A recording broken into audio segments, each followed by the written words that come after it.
my pleasure to welcome you all to the Cosmos Club and to this, the most recent installment of the Arab Gulf States Institute Energy Roundtable Series. My name is Steve Sesh. I'm the Executive Vice President of the Arab Gulf Institute in Washington. We have a really excellent program for you all this afternoon, and I'm very pleased to be able to introduce to you, as I go forward, two fine individuals who really are so knowledgeable about the global energy landscape that I think they'll be able to help us understand this kind of shifting terrain and how we can all do our best to profit from it in the process.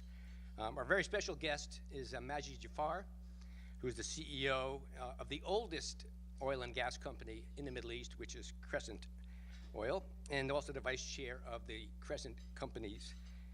He's also a big supporter of many worthy causes in the region, one of which, of course, is very near and dear to his heart and that of his co-founder and spouse, Lean. And we're very happy to have you both with us here today, and that's the Lulu Foundation, which does extraordinarily important work on behalf of an effort to find a cure for a rare genetic disorder. So good luck to you both in this endeavor as well. Joining Majid today will be Roger Diwan, the Vice President at IHS Financial Services and one of the most astute energy analysts we've had the pleasure to work with at AGSIW. And Roger and Majid will engage in a conversation shortly. The program that follows will be divided into three parts. Majid has kindly offered to provide some short remarks to kind of create a framework for the conversation that will follow. After that, he and Roger will sit and have a conversation. And following that, there will be a Q&A period. And to do so, if you want to get involved in that, I invite you to do so. There are these very handsome cards you'll find on your table with pens that you can use to write your question. And there are some AGSIW friends of mine who will be happy to pick these up and provide them to Roger and to Majid so they can provide the answers to your questions. I was also advised that in terms of ground rules, Majid's remarks will be on the record, but what follows, that is to say the conversation with Roger and the Q&A, will be Chatham House rule, which is to say no attribution. You can use what you hear, but do not identify the location or the speakers who provided the information that you choose to use. And I think with that, I can vacate this space. I invite Majid to take the lectern, and Roger will follow. And thank you all for joining us, and please continue to eat your lunch. And Majid, thank you for kicking us off here.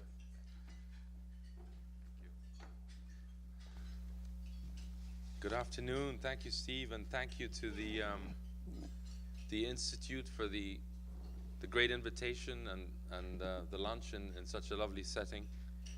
The introduction was very kind and unwarranted in terms of at least my level of expertise. I'm sure there's a lot more expertise in the room, so I hope we can turn it into a good discussion. So I'll just talk to give you time to eat, and then we can hopefully have that discussion. The energy sector has changed a lot again, and that's the nature of the business. If I compare less than 20 years ago, when I started my career in Shell Oil, working in Europe, oil was $12 a barrel, and it actually had been as low as $9, and we were screening projects at $6 a barrel, running economics on projects at $6 a barrel, if you can imagine. Natural gas, by contrast, was $60 a barrel, $10 Henry Hub, $60 a barrel equivalent. In California, even higher, much higher, 3 times that. And the US was thought to be a gas sink, that wherever you found natural gas in the world, at the time I was in the LNG side of things, as long as you liked the price, you could liquefy your gas and send it to the US, and it would take it, because it had all this demand and a growing deficit. Today it's completely the other way around. We have oil at $60 a barrel, natural gas is $12 a barrel, and the US is converting those import terminals into export terminals to compete with countries like Qatar and is already supplying markets in our backyard in Arab Gulf states. So beyond what anyone could have imagined. And I think there are a lot of lessons from what has happened, and we can come back to that in the discussion. I'm going to make a few hopefully related separate points. The first one is on energy policy. Energy is something, it's so fundamental.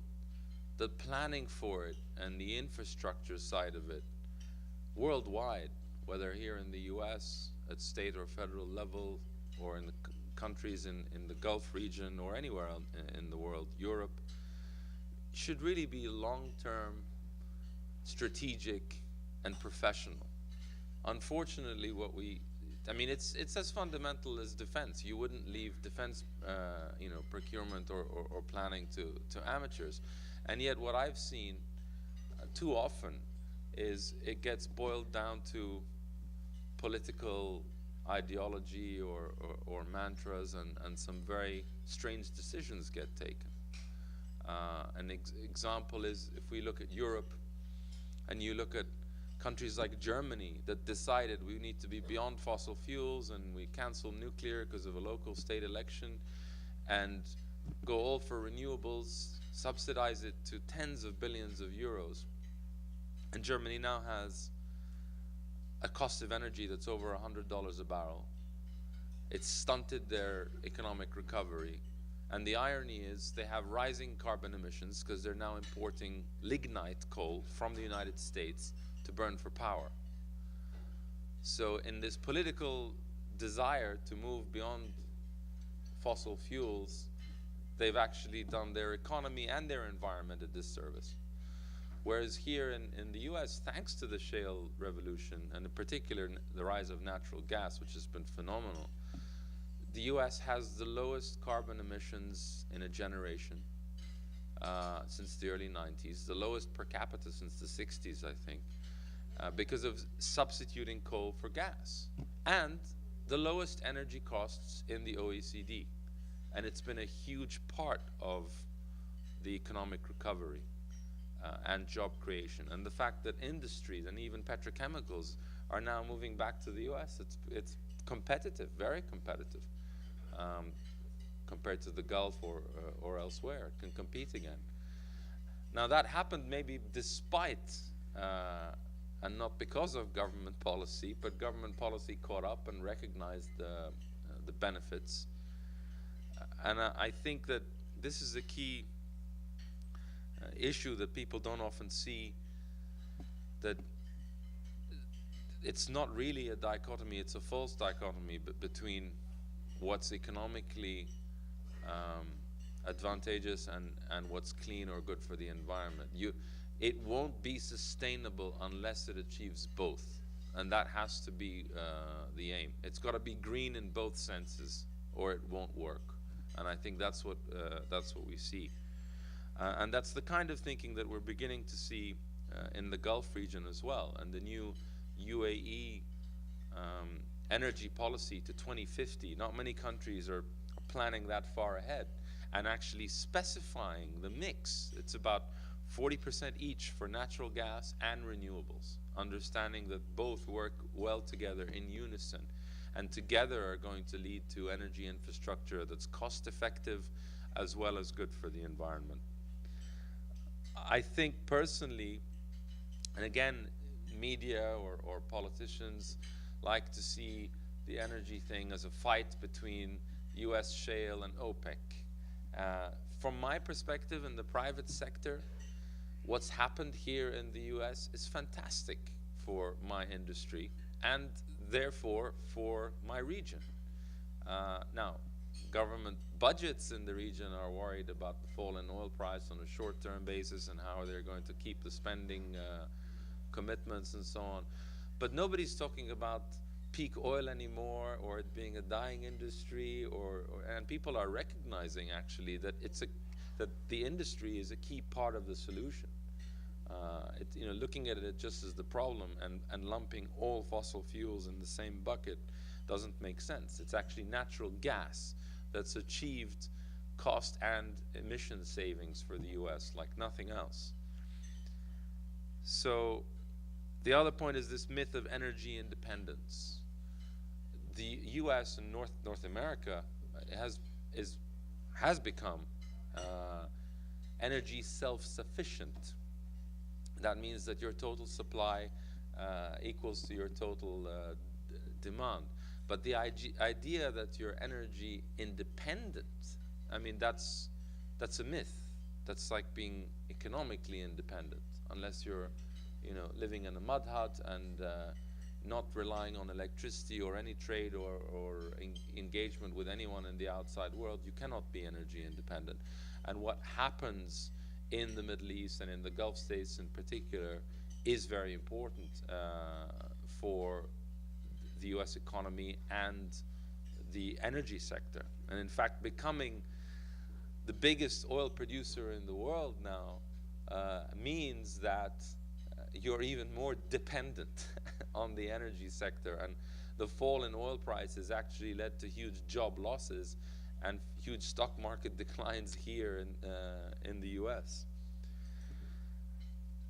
I think what's happened in the US is of course a phenomenon, adding the equivalent of Iraq's total oil production in just a few years. And it can't be replicated exactly anywhere else. There's a unique combination of factors here: the traded energy prices, not just on crude but natural gas, the unrivaled pipeline infrastructure, depth of capital markets, and the simple fact that this is the only country in the world where any landowner owns their mineral rights, including petroleum. Everywhere else in the world, and even in Europe, the OECD, those are sovereign rights. So that delays the speed of development. However, I think, and I always say, never underestimate the power of the US private sector and its ability to innovate and evolve. I think that despite the fact that there are unique circumstances and you can't replicate them, there are key lessons to be learned, including for our region. So turning to the Middle East, North Africa overall, we have about half the world's oil and gas resources, and in the Gulf states, it's about 25 to 30%, which is hugely significant. And yet, production is only about, or a third of oil, world oil production, and a sixth of gas. So we're clearly punching way below our weight. And what are the reasons for that? I think our issues tend to be above the ground. It's not the cost of production, clearly.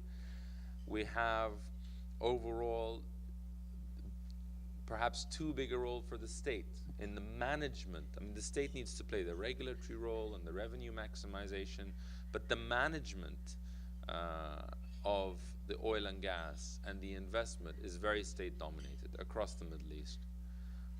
I think we have issues with delayed payments by governments, who tend to be the main customers and wholesalers for the energy. Some security issues, contractual stability in some places, not so much in the Gulf states, although there was the well-known Kuwait and Dow arbitration.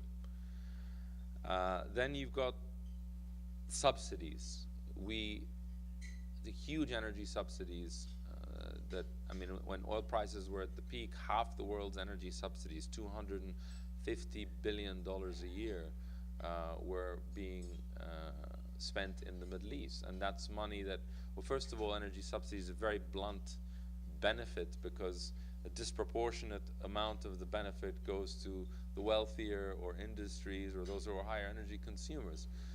So now the reforms that you're starting to see across the Gulf states and in other countries in the region, Egypt and India and so on, is trying to tackle that. The regulatory regimes not really encouraging enough or allowing enough investment from the private sector.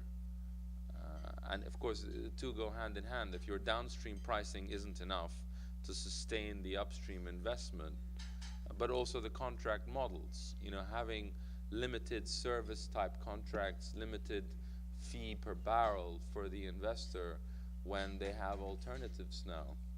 Many other basins have opened up in other continents in the world, and a lot of the US companies have actually left our region and come back here to the US because the risk-reward balance makes more sense. So I think that these are the types of issues that the region is grappling with. In the UAE now, ADNOC is going through, under the new leadership, Sultan Al-Jaber as CEO, really taking the view that, okay, with OPEC quotas and limits on supply and the huge investments required to increase supply, maybe there are benefits to be had on the cost side, and there have been big cost reductions. In Saudi, you see, of course, Aramco preparing for an IPO. There's a lot that needs to be done there because Aramco was such an efficient organization compared to some government organizations. It was being relied upon to do much more than just develop the oil and gas sector, including building hospitals, roads, schools, other infrastructure. So now having to carve that role out and have a cost-effective, focused oil and gas company that international investors will be interested in is a key challenge. And in fact, if you look at Prince Mohammed bin Salman's comments on the rationale for the IPO, it wasn't so much raising money. The main reason he highlighted in the interview where he announced it was efficiencies. So there are these interesting changes that are happening. They're key. I think the US and the Gulf energy sectors are very synergistic. The number of Gulf ministers that came to the CERAWeek conference in Houston recently was a testament to that. And in many ways, the US has become the swing producer because the sector is more like manufacturing. It's quite easy to turn on and turn off additional capacity. The one area that doesn't get enough attention, in my view, is demand. What's really going on the demand side? What's really going on with the Chinese economy, with the Indian economy? I think there's not enough dialogue there. And that may be the hang-up we have of always looking at OPEC as the supply and cartel and thinking that's what drives things. But over the medium to long term, what's probably more important is the demand picture. And that's driven by policy. So the flip side of what I said about the US private sector is never underestimate the ability of the Chinese public sector to move mountains. I remember when I was in Shell, they decided we're going to have a gas pipeline across China. And the sector thought it was mad. It was so expensive and it would take forever and it just wouldn't happen. And the whole infrastructure debate that we face now here in the US and elsewhere in the developed world, I think the Chinese just put 2 million people on it. I think they just took, 2 small towns and said, right, you're building a pipeline. They got it done in 2 years or less. Incredible. Innovation is another challenge, and being able to drill these complex, skilled wells like the US private sector, and it's all been the independents and the wildcatters that have driven that innovation. That's not the kind of thing that the state sector can easily do or learn.